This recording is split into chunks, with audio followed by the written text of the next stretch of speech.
نظام الدین اولیاء علیہ رحمہ کو محبوب الہی کہتے ہیں نا. ان کا واقعہ بھی علماء نے یہ لکھا ہے، صوفیاء نے، کہ ان کے شیخ حضرت بابا فرید الدین گنج شکر رحمۃ اللہ تعالی علیہ ایک دن موج میں آ گئے اور کہا کہ نظام الدین محب بنو گے یا محبوب بنو گے؟ تو یہ بڑی خدمت کرتے تھے اپنی شیخ کی، تو کہا کہ محب بنو گے یا محبوب؟ تو کہا حضرت اگر اجازت ہو تو اپنی ماں کو نہ پوچھاؤں. اللہ اکبر، ان لوگوں کی مائیں بھی تو صاحب حال ہوا کرتی تھی. تو کہا کہ اگر اجازت ہو تو اپنی ماں کو نہ پوچھاؤں کہ محب بننا ہے یا محبوب بننا ہے؟ کہا جاؤ تمہیں اجازت ہے. تو گھر کی طرف روانہ ہوئے، ایک آدھ دن کا سفر کیا. راستے میں ایک فقیر تھا مجذوب، جو راستے میں بیٹھا تھا، حالت اس کی عجیب سی تھی. تو یہ سلام کر کے گزرنے لگے تو وہ مسکرا کے بولا محب بنو گے یا محبوب؟ تو حیرت زدہ ہو گئے کہ اسے کیسے پتا چل گیا، یہ تو میرے شیخ کا اور میرا راز ہے. تو رک گئے. کہا کہ حضرت اگر آپ بتا دیں تو بہت اچھا ہو. کہا نہیں ماں سے پوچھو، جو وہ بتائے گی وہی بن جانا، اور اگر ماں نے نہ بتایا تو کل آ جانا، اسی وقت یہاں ملاقات ہوگی، پھر میں بتا دوں گا. خیر چلے، رات کو پہنچے، والدہ کی خدمت میں سلام پیش کیا، پاؤں دبائے اور کہا کہ شیخ موج میں آ گئے اور کہا محب بنو گے محبوب بنو گے؟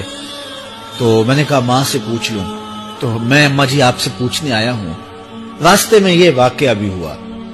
تو ماں نے کہا کہ بیٹے تم صبح ناشتہ کر کے پلٹ جانا، اور وہ جو راستے میں تیرے دل کی بات بوجھ گیا، وہ کوئی صاحب حال تھا، وہ تمہیں صحیح بتا سکے گا کہ محب بننا کہ محبوب بننا.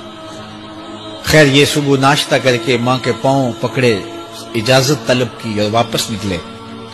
اور وہاں جا کے دیکھا تو کوئی فقیر نہیں ہے. بڑے حیرت زدہ ہوئے، دائیں بائیں سے پوچھا کہ یہاں کل ایک بابا بیٹھا تھا. کہا وہ تو کل کے فوت ہو گیا. تو کہا اس کی قبر کہاں ہے؟ کہا قبر کس نے بنانی تھی اس کی؟ وہ گندگی کے ڈھیر پہ لوگوں نے پھینک دیا.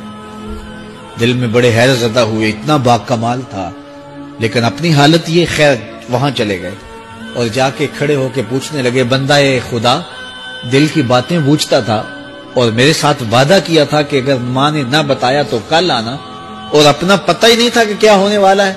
یہ بات کہی تو بابا اٹھ کے بیٹھ گیا. عرش فرش تے بانگا ملیاں تے مکے پہ گیا شور، بلے شاہ سا مرنا ناہی تے گور پیا کوئی ہور. ہاں اٹھ کے بیٹھ گیا اور کہا کہ نظام الدین محبوب بننا محب نہ بننا. محبوں کا یہ حال ہوتا ہے، نہ کفن ملتا ہے نہ دفن ملتا ہے. محبوب بنو گے تمہاری قبر پہ بھی میلے لگیں گے. فاتبعونی یحببکم اللہ، اگر حضور کی اطاعت کرو گے، حضور کی فرما برداری کرو گے تو تم محبوب بن جاؤ گے. جب کوئی حضور کا ہو جاتا ہے تو رب اس کو اپنا محبوب بنا لیتا ہے. تو حضور کی محبت خدا کی محبوبیت کا ذریعہ ہے.